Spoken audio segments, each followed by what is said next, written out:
নাসির উদ্দিন পাটোয়ারির ওপর ডিম নিক্ষেপ করায় সেনাপ্রধান ওয়াকারুজ্জামানের নির্দেশে সেনাবাহিনীর হাতে গ্রেফতার বিএনপি নেতা মির্জা আব্বাস। রাজনৈতিক অঙ্গনে নতুন করে উত্তেজনা ছড়িয়েছে।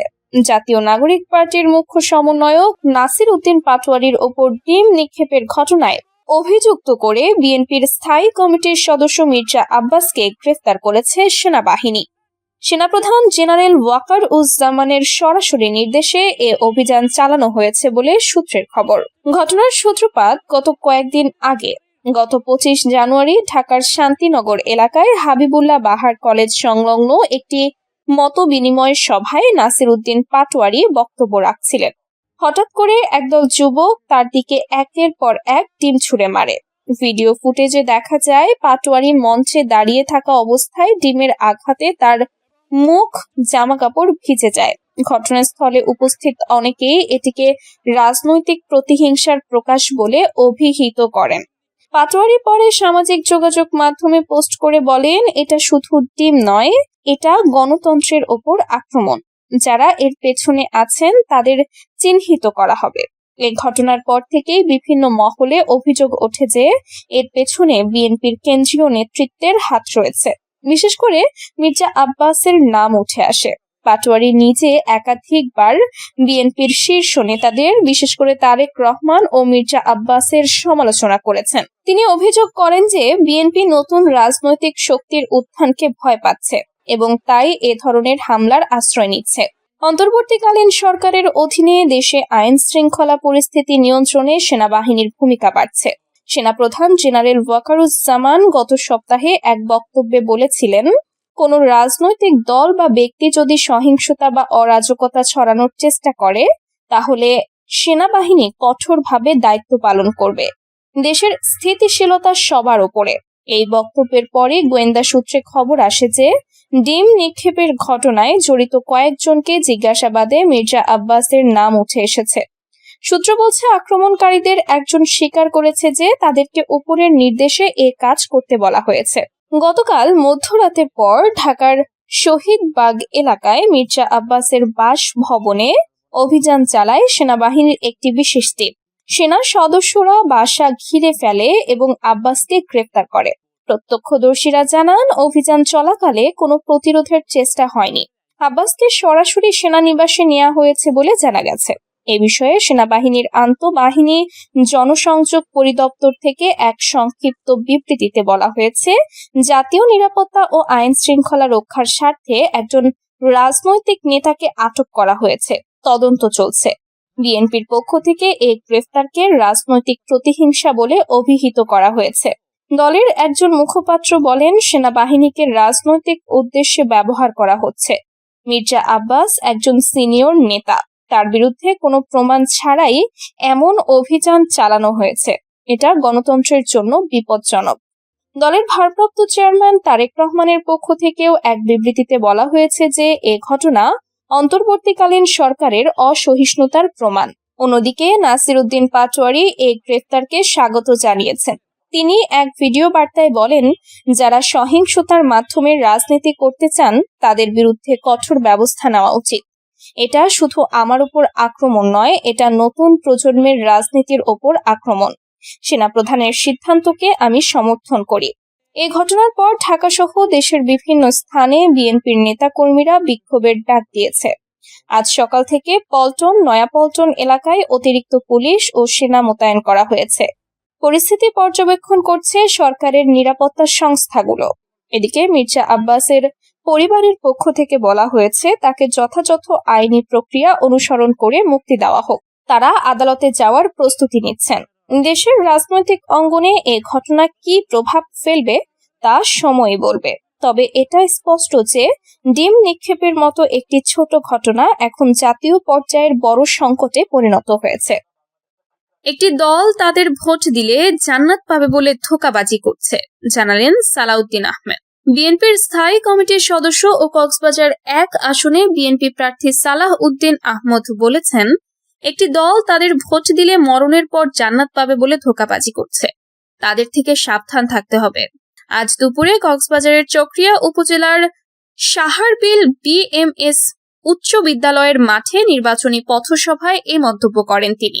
সালাউদ্দিন আহমদ বলেন, বিএনপি এমন একটি বাংলাদেশ বিনির্মাণ করবে যে বাংলাদেশে আর কোনো মানুষ গুম হবে না।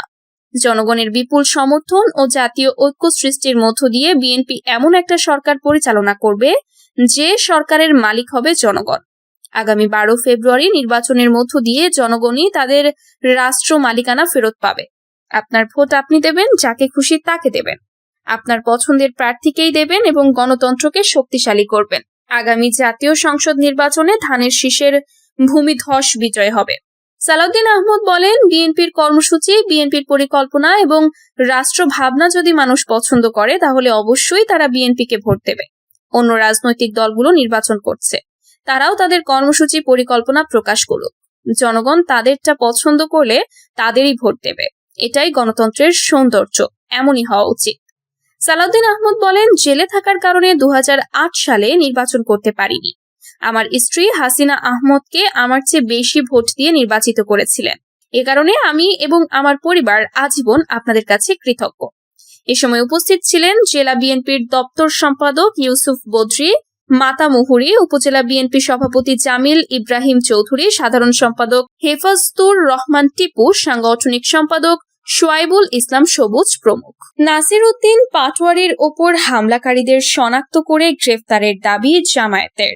ঢাকা ৮ আসনের সংসদ সদস্য প্রার্থী নাসির উদ্দিন পাটোয়ারির নির্বাচনী কাজে বাধা প্রদান ও তার ওপর হামলার তীব্র নিন্দা ও প্রতিবাদ জানিয়েছে বাংলাদেশ জামায়াতে ইসলামী। মঙ্গলবার দলটির সহকারী সেক্রেটারি জেনারেল এবং কেন্দ্রীয় প্রচার ও মিডিয়া বিভাগের প্রধান এহসানুল মাহবুব জুবায়ের এক বিবৃতিতে এই নিন্দা ও প্রতিবাদ জানান। বিবৃতিতে তিনি বলেন, জাতীয় নাগরিক পার্টির মুখ্য সমন্বয়ক ও ঢাকা ৮ আসনে 11 দলীয় নির্বাচনী ঐক্যের সমর্থিত সংসদ সদস্য প্রার্থী নাসির উদ্দিন পাটোয়ারি দুপুরে রাজধানীর শান্তিনগর এলাকায় নির্বাচনী গণসংযোগে গেলে একটি বড় দলের চিহ্নিত সন্ত্রাসীরা তার উপর হামলা চালায়। এই ন্যাক্কারজনক সন্ত্রাসী হামলার ঘটনায় আমি তীব্র নিন্দা ও প্রতিবাদ জানাচ্ছি। তিনি আরো বলেন, আরপিও অনুযায়ী নির্বাচনী কাজে বাধা প্রদান একটি গুরুতর অপরাধ। এ ধরনের কর্মকাণ্ডের ফলে নির্বাচনের লেভেল প্লেইং ফিল্ড নিশ্চিত করা সম্ভব হয় না। নির্বাচনী প্রচার প্রচারণা চালানো অংশগ্রহণকারী সব রাজনৈতিক দলের সাংবিধানিক ও গণতান্ত্রিক অধিকার। এই অধিকারে বাধা প্রদান গণতন্ত্রের জন্য অশনি সংকেত। এহসানুল মাহবুব জুবায়ের বলেন, নাসির উদ্দিন পাটোয়ারির ওপর হামলার ঘটনা অত্যন্ত নিন্দনীয়, অগণতান্ত্রিক এবং রাজনৈতিক সহনশীলতার পরিপন্থী। রাজনৈতিক মতভিন্নতার অজুহাতে এ ধরনের সহিংসতা কোনোভাবেই গ্রহণযোগ্য নয়। তিনি অবিলম্বে হামলাকারীদের শনাক্ত করে আইনের আওতায় এনে দৃষ্টান্তমূলক শাস্তি প্রদান এবং দেশে শান্তিপূর্ণ রাজনৈতিক পরিবেশ নিশ্চিত করার জন্য সরকার ও নির্বাচন কমিশনের প্রতি আহ্বান জানান। ভয় দেখাবেন না, এক আঙুল দেখালে আমরা দুটি দেখিয়ে দেব, জানালেন গোলাম পরোয়ার। কাউকে হুমকি দেওয়া যাবে না, বেশি ভয় দেখাবেন না। আপনি যে আঙুল দেখাবেন আমাদেরও সেই আঙুল আছে। আপনি একটা দেখালে আমরা দুইটা দেখায় দেব। এমনটাই হুঁশিয়ারি দিয়েছেন বাংলাদেশ জামায়াতে ইসলামীর সেক্রেটারি জেনারেল ও খুলনা ৫ আসনের প্রার্থী মিয়া গোলাম পরোয়ার। বুধবার সকালে খুলনার ডুমুরিয়া উপজেলার চুকনগড় এলাকায় নির্বাচনী গণসংযোগ ও সমাবেশে অংশ নিয়ে প্রতিপক্ষকে এই হুঁশিয়ারি দেন তিনি। গোলাম পরোয়ার বলেন, নির্বাচনের 15 দিন আগেই রাজধানী সহ দেশের বিভিন্ন জায়গায় প্রার্থীদের ওপর এবং সমাবেশে আক্রমণ হচ্ছে। আমাদের পক্ষ থেকে কোনো উস্কানি নেই, অথচ প্রতিপক্ষ বন্ধুরা সন্ত্রাস ও হুমকি দিয়ে যাচ্ছেন। এমনকি আমাদের নারী কর্মীদের মিটিংয়ে যাওয়ার সময় আক্রমণ করা হচ্ছে।